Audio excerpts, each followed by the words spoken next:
Olá, sejam todos muito bem-vindos a mais um vídeo aqui do canal. O vídeo de hoje vai ter aqui uma pegada um pouco diferente, né? Eu tô aqui em casa, não tô com a ajuda do Rafinha aqui gravando o vídeo. Então, pode ser que vocês escutem a esvola de cachorro latindo, carro passando, mas o Rafinha vai tentar dar um toque aqui no vídeo para ver se melhora um pouco mais esses barulhos externos. Mas o vídeo de hoje, mesmo assim, vai ter bastante conteúdo, vai ser um vídeo mais prático e a gente vai falar sobre o método Bazin, mas agora na prática. A gente já gravou um vídeo aqui no canal ensinando a vocês o que é que o Bazin procurava na hora de investir em algum ativo. Se você ainda não assistiu esse vídeo, apareceu um card aqui em algum lugar para você clicar e aí vai lá assistir e depois volta para cá.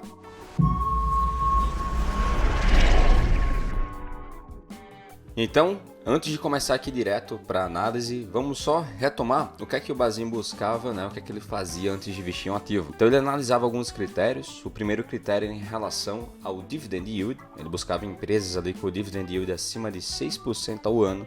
E o outro critério era dividendos constantes, ele olhava notícias recentes da empresa e também o endividamento da empresa. As duas empresas que eu trouxe aqui para exemplo, que a gente vai utilizar, vai ser a Taesa e a Ambev, tá bom? Então vamos abrir aqui já a Taesa. Opa. Pode ser a TAE 11, TAE 3, vai dar no mesmo, tá certo? E vamos aqui direto para o Dividend Yield. Antes de tudo, esse site aqui que eu estou utilizando é o Status Invest, é um excelente site para a gente já poupar bastante tempo em cálculo de indicadores de empresas. Tem um outro muito bom também, que é o Fundamentos, que era o que eu utilizava na época que eu comecei a investir, né? Não existia o Status Invest, mas hoje tem essa ferramenta aqui maravilhosa para vocês utilizarem e não, isso aqui não é propaganda do Status Invest, tá certo? Então vamos lá. O primeiro indicador é o Dividend Yield. E o que eu aconselho que vocês façam na hora que você vai avaliar qualquer indicador de empresa? Olhe o histórico dela, não olhe somente os últimos 12 meses. Eu sempre friso isso nos vídeos, de que a gente tem que procurar ver ali pelo menos os últimos 5 anos de como foi o desempenho daquela empresa, né? Então, Dividend Yield, vamos abrir aqui. E a gente vê aqui já o histórico da Taesa, pegando aqui desde 2008, 2009. E aí vocês veem que a Taesa já tem aqui uma média de 10,79% quando a gente vai olhar a média histórica dela, o que é muita coisa. Não é à toa que a Taesa é conhecida aí como uma das grandes vacas leiteiras da bolsa, né? Costuma pagar bastante dividendos. Mas como saber se o Bazin considerava isso muito ou pouco? Como eu falei antes, ele buscava acima dos 6% ao ano. Mas é importante a gente adaptar para a realidade de hoje. Como assim?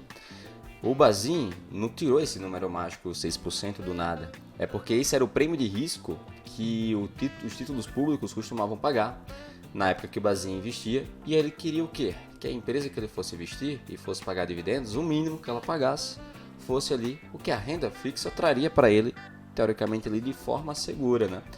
Então, olhando o prêmio de risco hoje dos títulos mais longos que a gente tem, então a gente vê aqui já esse do IPCA. Esse aqui acho que vai ser o mais longo que a gente tem. A gente tem aqui um prêmio de risco de 5,19%. Então, para a análise de hoje, é isso aqui que a gente vai considerar, não os 6%, tá bom? Então, uma adaptação aqui simples para vocês entenderem o porquê o Bazin buscava os 6%, tá? Então, nesse critério aqui, a Taesa estaria ok, ela até o momento faria parte da carteira do Bazin. Qual outro critério que ele avaliava? Dividendos constantes. Como é que eu sei se essa empresa paga dividendos constantes e o que é que ele quer dizer com isso? Não basta só a empresa pagar altos dividendos, ele queria com uma boa frequência. Ele não queria uma empresa que pagasse, pagou ano passado, esse ano não vai pagar, só vai pagar no próximo ano, por exemplo. Não, né? Ela ficou um ano ali sem pagar, não é isso que ele buscava. Então, para a gente verificar isso aqui no Status Invest, a gente pode descer aqui.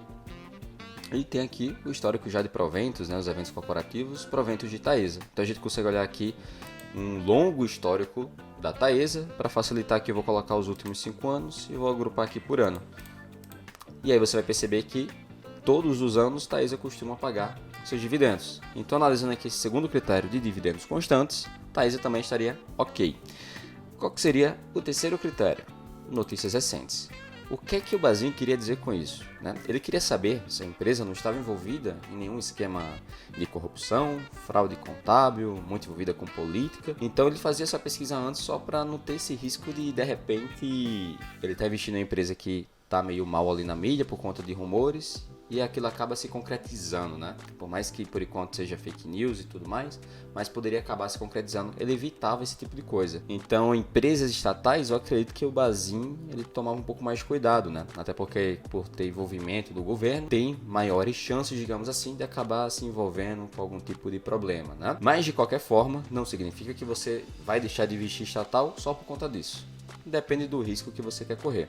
Banco do Brasil, por exemplo, é uma excelente empresa, com ótimos resultados, é estatal e historicamente a gente observa que ela é negociada com um desconto maior em relação aos outros bancos, justamente por conta desse risco, né, que tem da influência do governo. Mas só por esse quesito você vai deixar de investir na empresa? Aí depende da estratégia de cada um, tá bom? Do risco que você quer correr. Mas voltando aqui, Taesa passaria então no critério de notícias recentes, não tem nada com ela assim que possa estar preocupando a gente no momento. O quarto critério é endividamento da empresa. Isso aqui também é muito importante. Por quê? Para a empresa ela se manter como boa pagadora de dividendos no futuro, é extremamente importante que ela tenha um controle sobre a dívida dela, porque senão em algum momento ela pode ter que se endividar mais para manter os pagamentos ou cortar os pagamentos, diminuir os dividendos que serão distribuídos, e aí isso não é interessante para a estratégia do Bazin, né? E nem para ninguém. Então, alguns indicadores que a gente pode utilizar para verificar isso é o DL sobre PL, que significa dívida líquida sobre patrimônio líquido, vai dizer para a gente o quanto da dívida líquida da empresa poderia comprometer o patrimônio líquido dela, mas de maneira assim simplista, tá explicando, porque a gente sabe que a empresa ela tem a estrutura dela de dívida meio que fracionada ali em dívida de curto prazo, dívida de médio e longo prazo. Então, quando a gente fala aqui do quanto está comprometido de dívida, não é para o próximo ano, né? Seria considerando todo o patrimônio, toda a dívida da empresa, menos o caixa. Então, já adiantando, o que é a dívida líquida? É a dívida bruta da empresa, o que ela tem de dívida, menos o caixa dela. Isso é a dívida líquida. E o patrimônio líquido é o nosso dinheiro, né? O dinheiro dos sócios. E a gente observa aqui que a Taesa tem 0,87 nesse indicador. Significa então que 87% estaria comprometendo o patrimônio líquido. E como saber se isso é baixo, se isso é alto? Eu aconselho sempre vocês compararem os múltiplos desse segmento, aqui no caso o segmento de energia. E quando a gente vai comparar com outras empresas do mesmo ramo, a gente percebe que a Taesa está num nível bem controlado, completamente normal para uma empresa do segmento de energia que costumam ser mais endividadas. Então nada aqui que assuste. Então, olhando esse indicador, tranquilo, tá?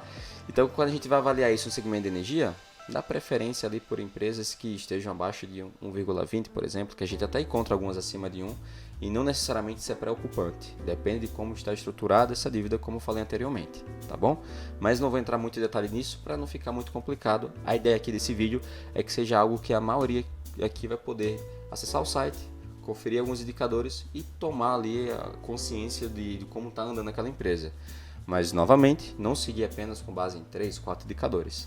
Por isso, já vou até aproveitar aqui. Vocês gostariam que eu fizesse um vídeo mais completo, pegando só a empresa e analisasse coisinha por coisinha da empresa, como é que eu faço hoje para escolher as ações que vão compor minha carteira de investimentos, para vocês verem como é que é uma análise completa que a gente deveria fazer da empresa? Se você gostaria de ver esse tipo de vídeo, comenta aqui embaixo, tá?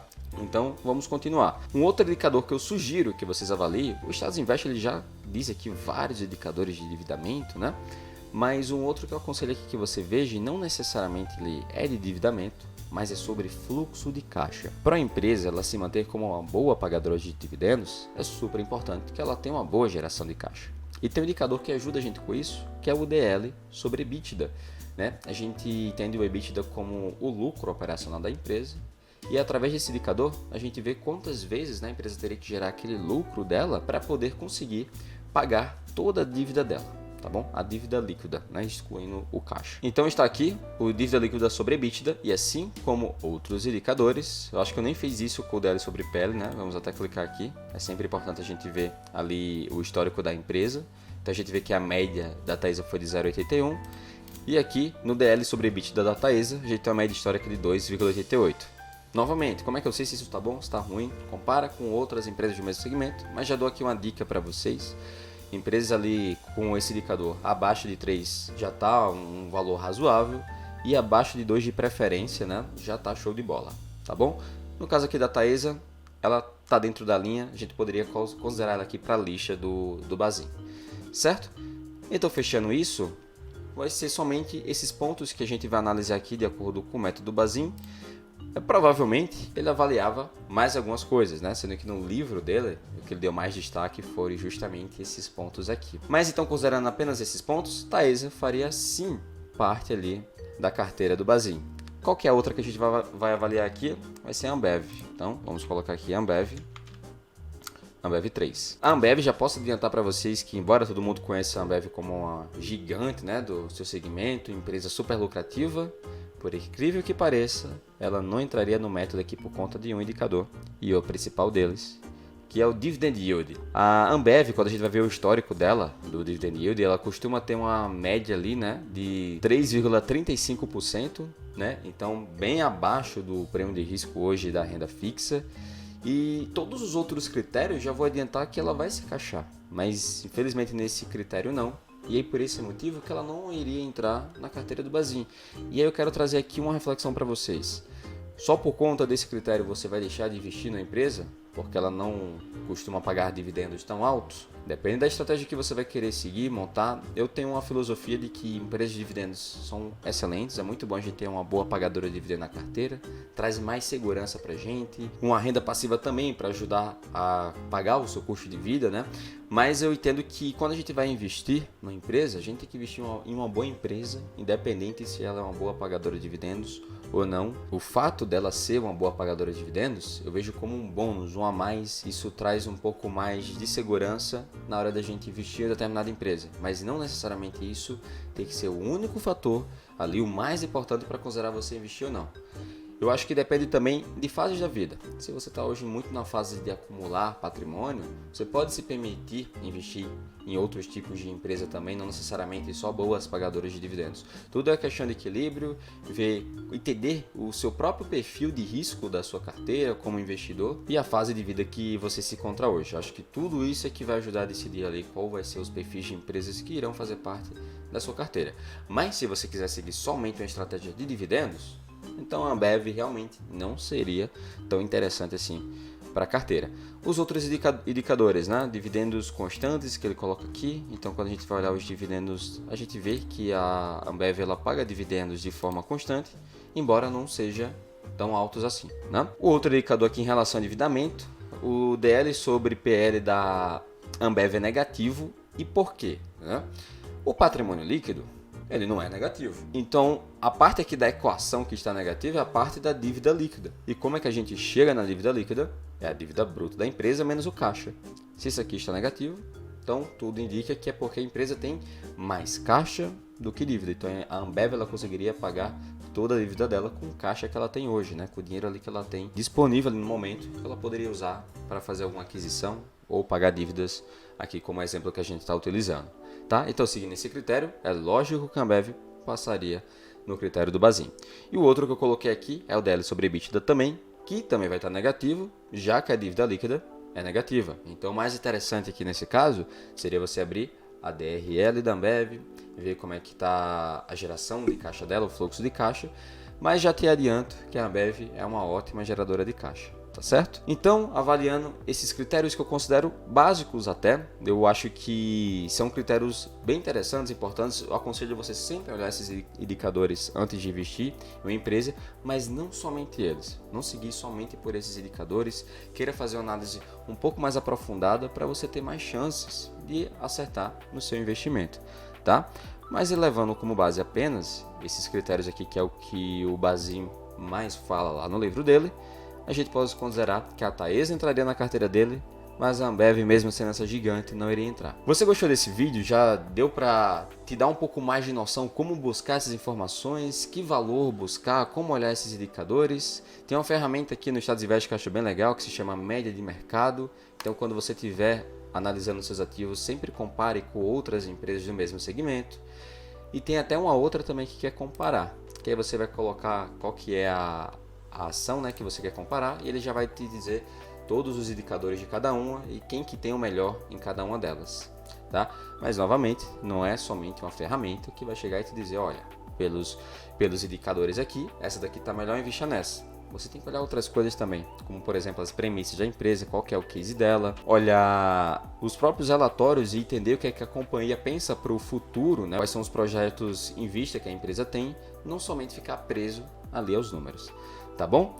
E lembrando, se você gosta bastante da estratégia de dividendos, eu tenho um canal no Telegram que se chama Radar Dividendos. Lá eu faço um relatório mensal com as melhores pagadoras de acordo com um algoritmo que eu desenvolvi, que eu analiso diversas empresas da bolsa e aí procuro quais são aquelas com esse algoritmo que me apresentem as que têm maior probabilidade de continuar como boas pagadoras, empresas bem consolidadas no mercado no longo prazo, né? E isso é gratuito. Basta você entrar no canal do Telegram e você vai receber todos os meses e também vai ficar sabendo quais são todas as empresas que vão pagar dividendos no mês, quanto que vai pagar, quem que vai ter direito, tá bom? Então aproveita, o link para você entrar no grupo está na descrição do vídeo. Espero que vocês tenham gostado desse vídeo. Não se esqueçam também de comentar se querem um vídeo mais aprofundado, avaliando uma empresa mais por completo, tá certo? Encontro vocês na próxima. Tchau, tchau!